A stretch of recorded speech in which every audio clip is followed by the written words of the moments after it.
क्या हाल है?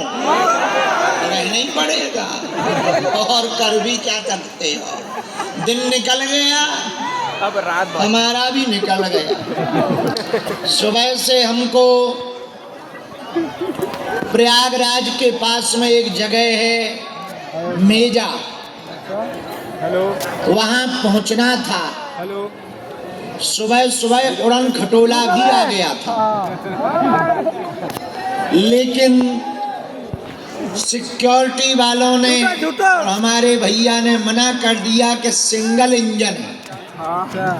हमने कहा कि देखो भाई, टबकना होगा तो डबल वालों भी टबक जाए, पर सिक्योरिटी वाले नहीं माने, बोले हम रिस्क नहीं लेंगे। हमने कहा हम तो लेंगे, पर वो नहीं माने। तो फॉग बहुत था, कोहरा, हम बहुत आजकल अंग्रेजी ठोकने लगे। कोहरा बहुत था, दिखाई कम पड़ रहा था, हमें दिखाई पड़ रहा था पर पायलट को नहीं दिखाई पड़ रहा था। तो पायलट बोला हेलीकॉप्टर लायक दिखाई नहीं पड़ रहा। तो उनका क्या करें, हमें तो दिखाई पड़ रहा है। बोले ये आपकी अलग नजर है।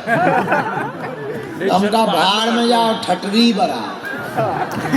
तो मेजा तो हम नहीं जा पाए, लेकिन यहाँ से लगभग 130 किलोमीटर दूर खुरहंड नाम की एक जगह है, जहां कैलाशेश्वर महादेव की स्थापना हुई। वहां का भी आज का कार्यक्रम था। काशी के विद्वान, विद्युत परिषद के महामंत्री जी, काशी के विद्वान में विद्युत परिषद के महामंत्री जी ने आज्ञा दी थी कि आपको द्विवेदी जी के घर पर जाना है। तो आज का ही हमने दोनों जगह कह दिया था, चूंकि उड़न खटोला से जाना था। तो सोचा मेजा में उतरेंगे और 20 मिनट उड़न खटोला से वहां उतरेंगे। तो उड़न खटोला तो धरा रहा यहीं। हम बाया कार कमर तोड़ते हुए गए। वहां फिर बहुत भीड़ हो गई। भाई ये भूत को यहाँ मत रखो, तो हॉल में ले जाओ या मंदिर पे, तो बाद में निपटेंगे इससे, अभी जिंदा लोगों से निपट लो। ये तो मरा हुआ है, पहले जिंदा लोगों से निपट ले, फिर मरे वाले देखे जाएंगे। तो 125 दूना कितना होता है? 250 किलोमीटर हम यात्रा की। लगभग 30,000 लोग थे वहां। तो प्रवचन उद्बोधन देकर, रुद्राभिषेक करके दौड़ते दौड़ते हम लौट के उल्लू घर को आए। इसलिए आने में हमको समय लग गया। I am very very not sorry. भाई किस बात की सॉरी? गए तो तुम ही लोगों के काम से, हमारा तो कोई निजी काम है नहीं। भाई लोग हमसे पूछते हैं आप करते क्या हो? दरबार, आशीर्वाद और चमत्कार। हम और करते ही क्या? हलवा। वो बात अलग है, यहाँ नहीं लगा सो वहाँ लगा। वहाँ भी भूत आए, तरह तरह की वेराइटी। काम तो यही है। तो इसलिए I am very very not.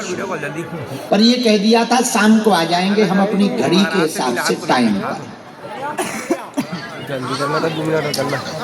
Side में कन्या विवाह के कारण थोड़ी असुविधा तो हो रही है, पर आज की भरपाई हम कल दिन में करेंगे। मतलब समझ गए? 12-1 बजे के बाद कल हम बैठेंगे दिन में, लेकिन अभी भी दरबार लगाएंगे। भले ही थके आए हैं, थोड़ी देर लगाएंगे, क्योंकि बहुत थक गए, कमर टूट गए, लेकिन दरबार लगाएंगे ताकि नियम ना टूटे। भाई लड़ो ना, मारपीट कर लो। गाली गलौच नहीं, मूड़ा पूरी कर लो। चलो आज का ज्ञान सुनो।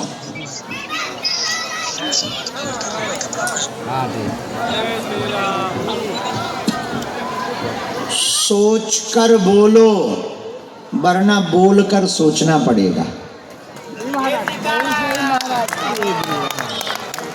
नहीं आई समझ में? सोच कर बोलो, वरना बोल कर सोचना पड़ेगा कि काहे को बोल दिया। इसलिए पहले ही सोच लो तो बाद में सोचना नहीं पड़ेगा। ज्ञान खत्म। दूसरी बात सुनो,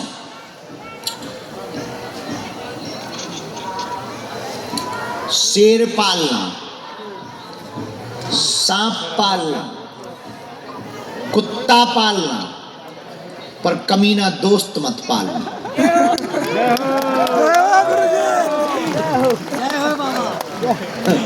पूछो क्यों?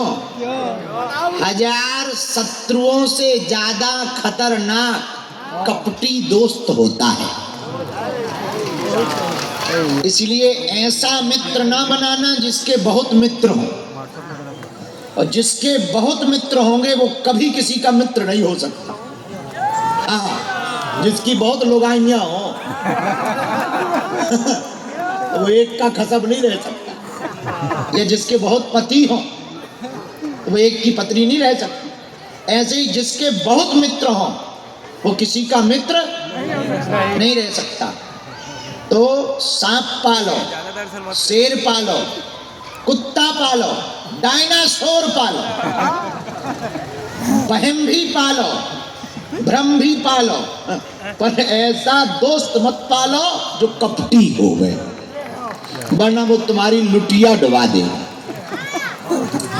सुनो, एक बहुत पुरानी कहावत है, चोर को खांसी साधु को दासी, मुसीबत में डालती।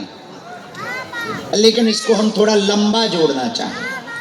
चोर को खांसी, संत को दासी, किसान को उबासी।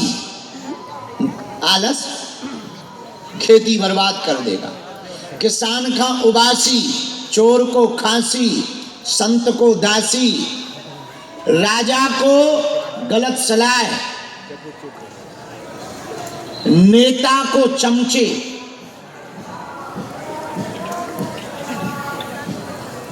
और मित्रता में भ्रम, सब बर्बाद कर देता है। साधु के पास यदि दासी रहेगी तो साधु कितना भी कंट्रोल करे हो ही नहीं सकता। हमारे गुरुजी यहाँ रहते थे ऊपर झोपड़ी में, मंदिर के पास में। यहाँ तब तो जंगल था, अब तो मेला हो गया। लाइट वाइट थी नहीं, हम तो बच्चे ही थे 9-10 साल के, तो यहीं रहते थे हम भी। तो हमारा काम रोज का चाय बनाने का था, झाड़ू लगाते थे, चाय बनाते। तो चाय हम बहुत अच्छी बना लेते। हम अपनी खुद की तारीफ इसलिए कर लेते हैं कि हम खुद ही बना के पीते हैं, कभी कभी साल में। तो गुरुजी को तो बहुत बनाते ही थे, चाय बना के पिलाते थे। तो हमारे गुरु ने एक बात